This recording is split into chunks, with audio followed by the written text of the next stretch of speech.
22 अक्टूबर को हरियाणा के गठबंधन सरकार का एक साल पूरा होने जा रहा है। इसे लेकर चंडीगढ़ में डिप्टी सीएम दुष्यंत चौटाला ने MH1 प्राइम से खास बातचीत की और गठबंधन सरकार की एक साल की उपलब्धियों को साझा किया। डिप्टी सीएम दुष्यंत चौटाला से खास बातचीत की MH1 प्राइम के सहयोगी चंद्रशेखर धरनी ने। हरियाणा के उप मुख्यमंत्री दुष्यंत चौटाला हमारे साथ मौजूद हैं, बातचीत करेंगे उनसे। दुष्यंत जी, MH1 में आपका स्वागत है। बहुत बहुत धन्यवाद। दुष्यंत जी, 27 अक्टूबर को एक साल आपकी गठबंधन सरकार का हो जाएगा, आप भी इसका हिस्सा हैं, उप मुख्यमंत्री भी हैं।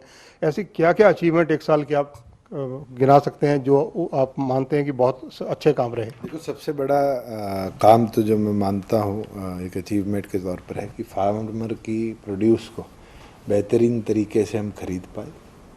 पहली बार हुआ कि उसके खाते में डायरेक्ट उसकी पेमेंट गई और टाइमली तरीके से मंडियों के अंदर से फसलों को हमने उठाने का भी काम किया है। वहीं रेवेन्यू सिस्टम को एक नए तौर पर रिवैम्प कर हमने सुधारने का काम किया है।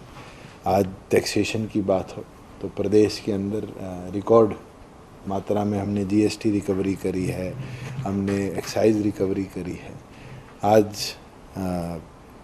एक अचीवमेंट ही है कि हमारा इन्वायरमेंट क्लियरेंस जो 5 सालों से पेंडिंग था हिसार एयरपोर्ट का, उसको हम करवा पाए पहली हेयरिंग के अंदर।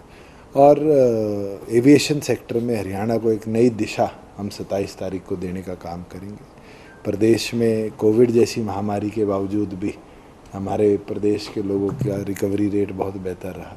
प्रदेश के अंदर हेल्थ फैसिलिटीज़ को हमारी सरकार ने बेहतरीन तरीके से डेवलप किया। टेस्टिंग की बात करें तो लैब्स को हमने डिस्ट्रिक्ट लेवल तक बनाने का काम किया। तो ये तमाम चीज़ें हैं जो प्रदेश सरकार ने पिछले एक साल के अंदर 360 दिनों के अंदर, अगर आज मैं कहूँ, अचीव कर दिखाया। जो दूसरा वर्ष शुरू होगा उसमें कुछ टारगेट आपने फिक्स किए होंगे कि ये काम जरूरी हैं जो प्रायोरिटी पर कराने हैं?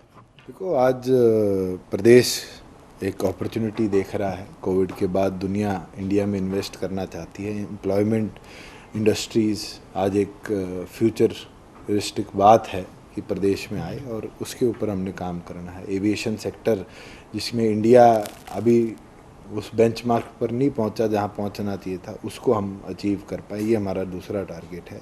प्रदेश के अंदर मेडिकल कॉलेज की व्यवस्था और बने, जो हमारे पेंडिंग प्रोजेक्ट्स हैं जिनका काम शुरू होना है, हम उनको जल्दी से जल्दी करवा पाए, उसको हम अचीव कर पाए। तो ये तमाम विषय हैं जो सरकार मेरे ख्याल से अगले वर्ष में लेकर जाएगी। साथ में महिलाओं को पंचायती राज में अधिकार देने की बात हो, राइट टू रिकॉल की बात हो, प्रदेश के अंदर 75% एम्प्लॉयमेंट कानून की बात हो, तो आगामी सेशन के अंदर भी हम इन चीज़ों को देखेंगे कि प्रदेश के हित के लिए हम लागू कर पाएँ। औद्योगिक रूप से अगर देखा जाए, हरियाणा के कई प्रमुख शहर हैं, फरीदाबाद है, गुरुग्राम है, पानीपत है, यमुनानगर है, जगाधरी, हिसार है, और भी कई शहर हैं।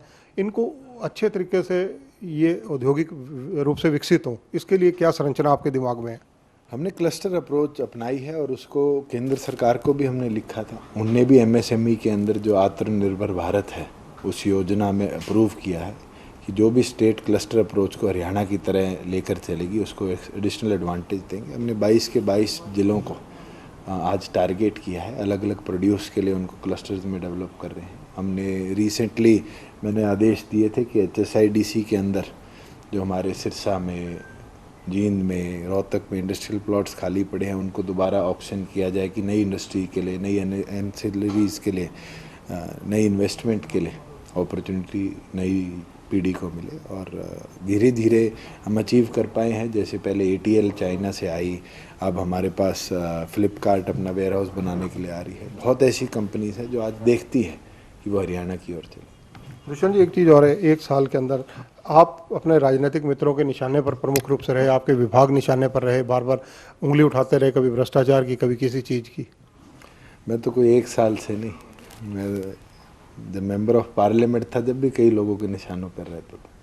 मगर काम करना हमारा लक्ष्य है और अच्छी नीयत के साथ, ईमानदारी के साथ हम काम कर रहे हैं और प्रदेश को प्रगति के पथ पर लेकर। युवा वर्ग जो पढ़ा लिखा बच्चे हैं आज के, उनको क्या वायदा करते हैं कि नौकरी के लिए, सरकारी नौकरी कैसे सुनिश्चित और सुरक्षित रहेगी? कोविड के अंदर हम एग्जामिनेशंस को कंडक्ट नहीं कर पाए।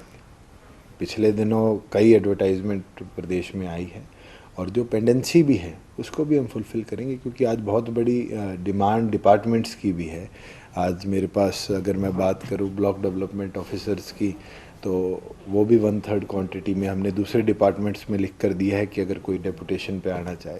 ग्राम सचिवों की मैं बात करूं, आज लेबर बोर्ड में अधिकारी नहीं है, तो कहीं ना कहीं गवर्नमेंट भी तो बिना एम्प्लॉयज़ के फंक्शन नहीं कर पाएगी। और उसके लिए सरकार HPSC को भी लिख चुकी है, स्टाफ सिलेक्शन को भी लिख चुकी है कि अपने प्रोसेस को फास्ट करिए, स्ट्रीमलाइन। बड़ौदा इलेक्शन को लेकर क्या कहेंगे आप?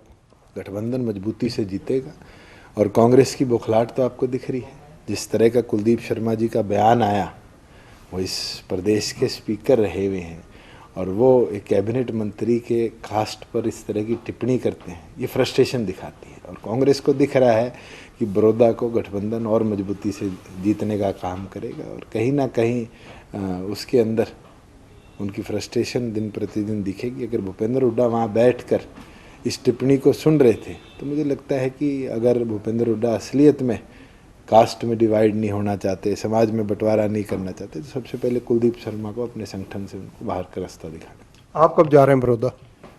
कल जॉइंट मीटिंग थी दोनों पार्टीज़ की रोहतक के अंदर, उसके अंदर ये निर्णय लिया गया है कि मुख्यमंत्री का भी और मेरा भी 28 के बाद प्रोग्राम बड़ौदा का बनाया जाएगा और उसके अंदर हम दोनों भी समय लगाएंगे और अकेले अकेले भी जाएंगे। धन्यवाद दुष्यंत जी। तो ये हैं दुष्यंत चौटाला, ये 28 के बाद बड़ौदा भी जा रहे हैं और इसके अलावा हरियाणा के जो युवा वर्ग, जो पढ़े लिखे बच्चे हैं, उनका जो नौकरी की इंतजार कर रहे हैं, अब वैकेंसीज भी निकलने की तरफ सरकार प्रयास कर रही है, क्योंकि सरकार जगह जगह किस विभाग में कितनी आवश्यकता है उस पर एक तरह रिसर्च कर रही है और उसके बाद ये वैकेंसीज भी क्रिएट होंगी।